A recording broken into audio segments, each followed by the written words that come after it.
Hi everybody, and welcome to my next video in the series about Battle for Antares, the new game which I'm going to release on Steam quite soon. As you know, in this series I would like to discuss all the technical details behind the game, how everything works, all the components work together, all the design choices that I've made, how everything works under the hood. And in this particular video I would like to show you how this sovereignty mechanism works, also including the visual effects for this name here, and how that works. So that's going to be the topic for this video. Let us probably start with the material which creates this gradient effect. Essentially here I have a simple material which is where the material domain is the user interface, so I can use that later for the star name text as the material. And essentially what I do here is I take the texture coordinate, which for widgets will scale from 1 to 0 over the whole range or size of the widget. So the leftmost pixel of the widget will have a texture coordinate of 0, and the rightmost one will have a texture coordinate of 1. So and this essentially gives me this linear transition of these texture coordinates. Here I'm only taking the x coordinate. And essentially what I do here is I subtract a threshold, which is a parameter which I can set from the outside.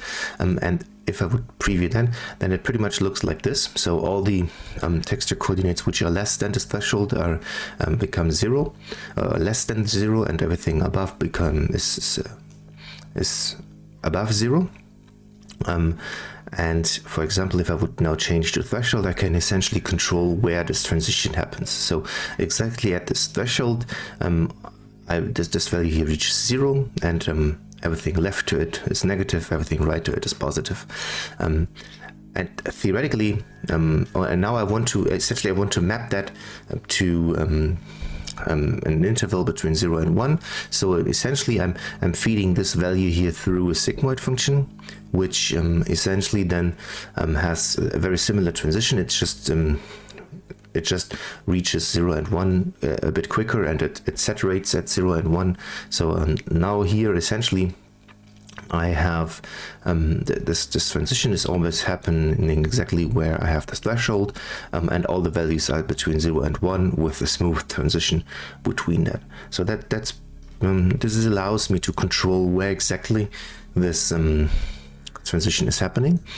And now there is one additional effect which I have, which is you can see that here. There's this noise pattern. Essentially I'm creating this noise here, and I'm just panning it all the time, and I have this parameter here which allows me to control in which direction it is panning. So this I can use to indicate which empire is gaining sovereignty and which one is losing it. And to enhance the visual effect here, I take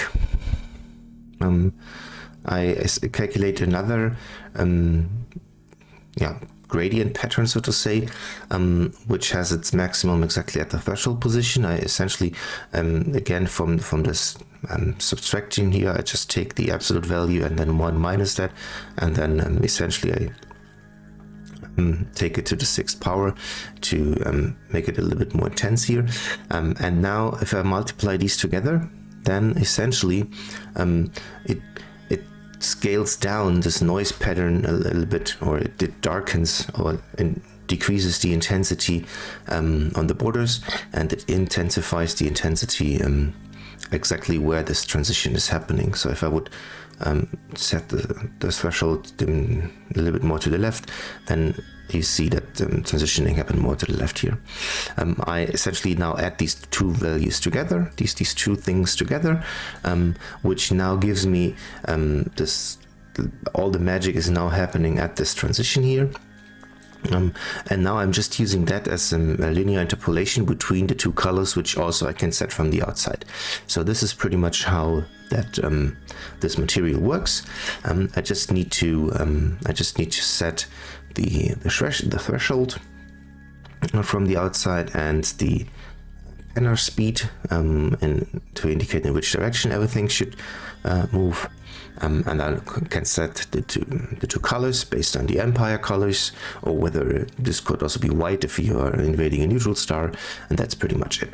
So now you have this the system name widget itself, which now can use this material. We have discussed this in an earlier video already, because this is when, depending on the camera position, I'm setting the alpha value to scale these names out, to make them transparent, to not have the screen completely cluttered. And in here, I also do set these gradient materials if I need to. So essentially I have a couple of events here which allow me to independently set the alpha value for this scaling effect, and whether I want to show a single color in case that you have invaded the star, then I just need to set it in a single color, or if I want to have this 2-color gradient be present. So I have these 3 events, and since they somehow relate to each other, for example, if you set the single color here, because the star's serenity changed, then I still want to keep the alpha value which I've set above here. What I do here is essentially I just remember all these settings in some internal variables like last color and last font, which I've used, and then I always call this update color and font event, which is then responsible for setting everything based on the current settings. So I can call the set alpha function, which only changes the alpha portion, but then uses the last material, which was either set by one of these events here, and the color that was set last time by these events. Or if I call set single color, then it will reuse the alpha value from last time. So this allows me, this makes it simpler for me to work with this this widget here.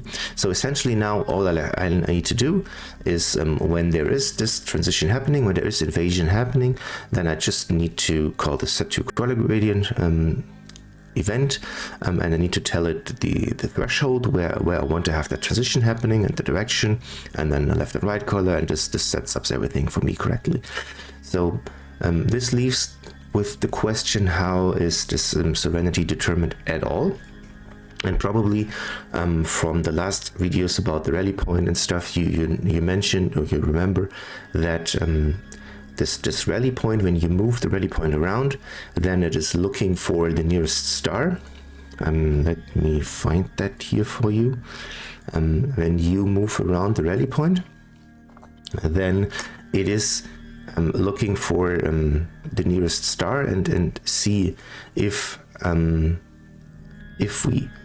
the rally point is moved close to a star, then essentially we tell the star that there is now some invasion happening, and the star is simply remembering that there is now an invasion by either the player or the enemy, depending on which rally point it is.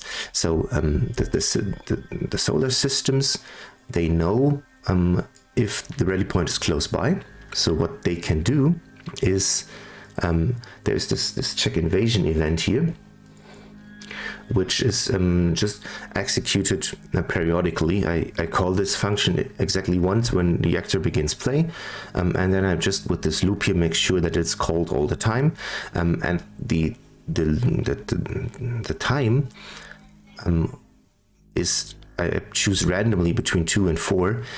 This essentially helps me to spread out the calculation for all the stars. So if you have 40 stars in the galaxy, then and if you would always use the exact same period here to do this event, then you would have probably, I don't know, 3 seconds where there's nothing happening, and then all the 40 stars would essentially calculate all this logic in one single frame, which could lead to some kind of stuttering of the game.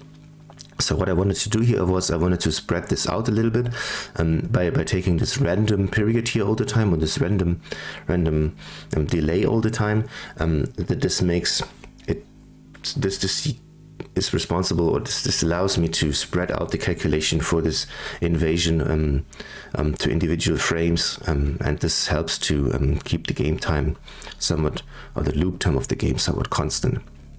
So the first thing which I need to do here is I need to calculate whether there is a net invasion happening, which is seems to be a quite complicated logic, but all the magic is essentially happening above here. I just see if there is an invasion by the player or by the enemy. So these are essentially references to the respective rally points, and they could either be set to a respective rally point, or there could be none if there is no rally point from the player or the army close by. And if there is, then essentially I just get the invasion strength, which is one of the internal values which I've just calculated whenever drones check into the rally point or check out from the rally point. I always update this internal invasion strength, meaning that in this call I don't need to go through all the drones. I just know the invasion strength already because I have accumulated it all the time when drones check into the rally point. So I can just take this value here and set this as the net invasion. If there's an enemy, then enemy rally point, then I'm subtracting it. And this logic allows me to, if there's, for example, no invasion by the player, then this branch will not happen. The net invasion will be 0.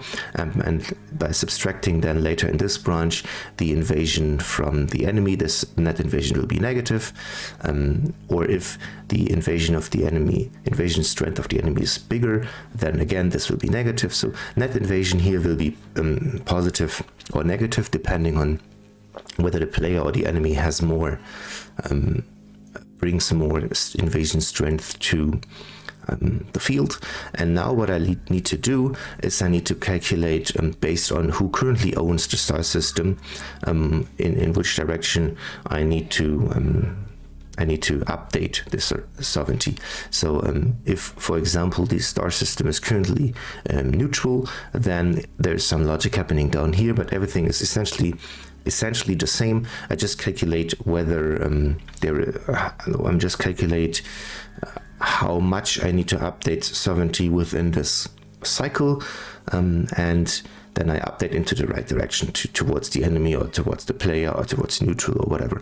So this invasion strength to update is essentially just taking this net invasion and turning it into a value between 0 and 1, and then I return this value here. So I say I need an update of sovereignty with a certain amount, and now I can essentially, if there is a net invasion happening, then I update sovereignty, and there's essentially what happens here. Sovereignty is calculated or tracked with these 3 variables: player sovereignty, enemy sovereignty, and neutral sovereignty. For in a perfect world, or if you have 100% control, then, for example, the player sovereignty would be 1 and all the others would be 0. And what I do now is, when there is an update towards a certain party, then essentially I figure this as a 3-dimensional vector. So I'm turning this into a 3-dimensional vector, and I'm adding the amount of update to the respective component. So if there's a sovereignty change towards neutral or towards the enemy, then I'm updating the respective enemy or neutral sovereignty by this update amount, and then I'm clamping it again, all the individual components between 0 and 1, and I'm also dividing by the total sum of all the sovereignty. So this makes sure that this total sovereignty is always 1, and it just distributes between player, enemy, and neutral. And with this update strength here, I can control how fast it changes towards either of the parties. And then the only thing which is left to do is I need to see if the star system is now fully occupied. So there's an owning threshold, which I think it's 0.95, and if the player sovereignty is bigger than this threshold, then the star is counted as if it is owned by the player, or respectively for the enemy or neutral sovereignty. And if that's the case, so if there is a transition happening here, if the owner is changing, then essentially I also have this event to inform all the game world that the owner has changed. And this essentially now, once the sovereignty is is updated, I have this update function, which essentially just updates the respective system name widget again. So here I'm just taking the, here it goes back to the system name widget, where I just say if the 70 is above this threshold, then I'm setting the single color, and if it is not, then I need to set these 2 color gradients based on which party is fighting against which. I need to set player color or enemy color as the left or right color, or the other way around. So all this logic here is just making sure that the right color transitions are being set. Okay, so that's it for sovereignty. If there's anything else that you would like to know, any other questions, anything else that you would like me to make a video on, then just let me know. I'm sure I can focus some attention on whatever questions you do have as well. So just let me know what you'd like to understand better, then I will try to help you out. Until then, thank you very much for listening, and see you next time. Goodbye.